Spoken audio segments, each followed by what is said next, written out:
Events in this documentary were recorded in the town of Brookhaven just days ago and ended abruptly amid unusual and alarming circumstances.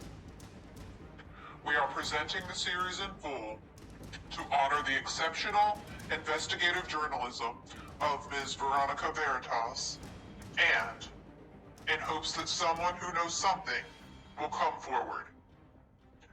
If you know anything about the whereabouts of Veronica Veritas, contact the authorities immediately.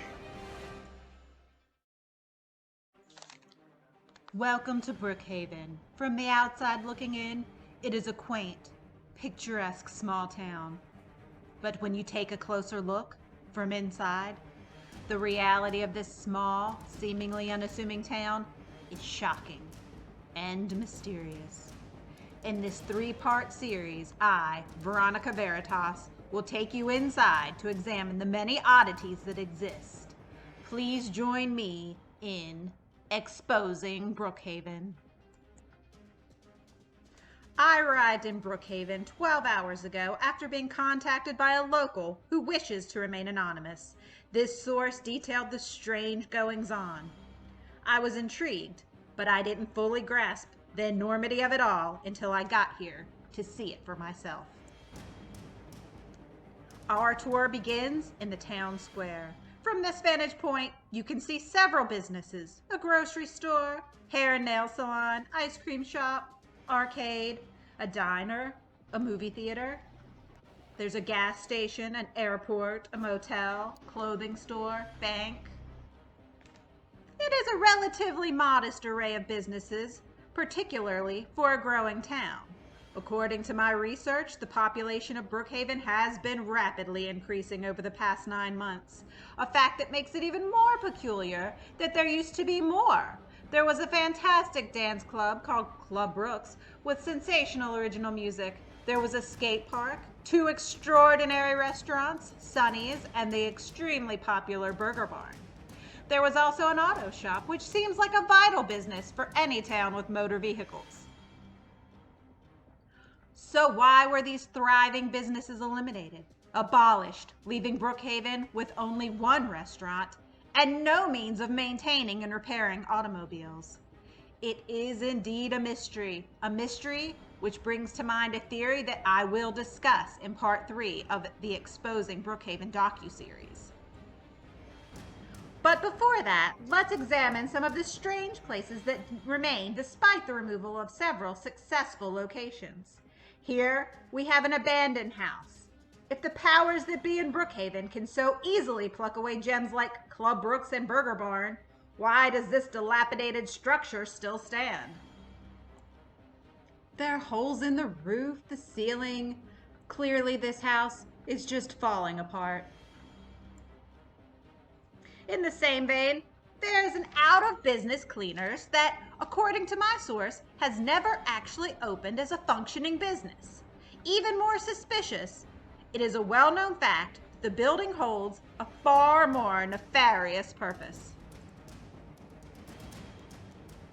It contains this passageway to and from the Brookhaven Bank, and it houses a not-so-secret criminal lair. As you can see, the criminal base contains a surveillance system monitoring the whole city and has an inventory of weapons, ballistics, artillery. The Brookhaven police are undoubtedly aware of the existence of this place, yet there are no signs of any attempts to intervene. It is almost as if Brookhaven is a town where all questionable activity is fully decriminalized. Naturally, my journalist instinct is to question the authorities, which I will do in part 2 of this series. But first, I have to check out another peculiar location my anonymous source mentioned. We need to be very careful not to be seen. Ladies and gentlemen, this is very, very shocking. The 2nd floor of St. Luke's Hospital houses some incredibly unsettling things. I don't even know what I'm seeing. What is all of this?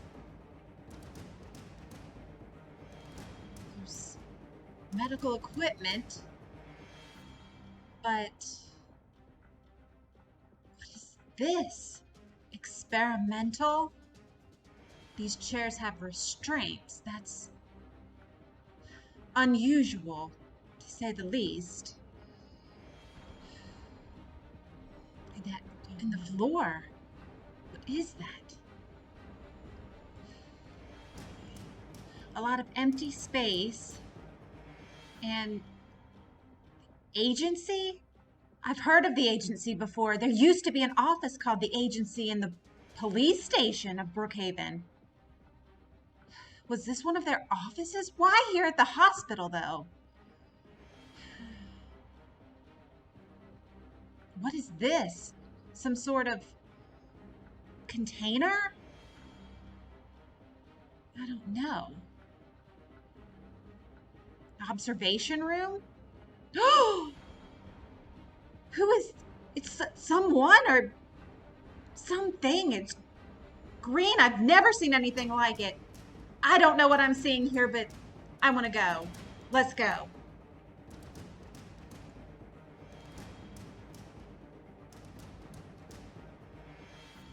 I must admit I am quite disturbed from all I have just witnessed. But what we have just seen is only the beginning of the mystery that is Brookhaven. In my next installment, I'll discuss the peculiar job market, the odd behavior of the residents, including protests and alleged gang activity. And we'll cover the anomaly that is Brookhaven Airport. See you next.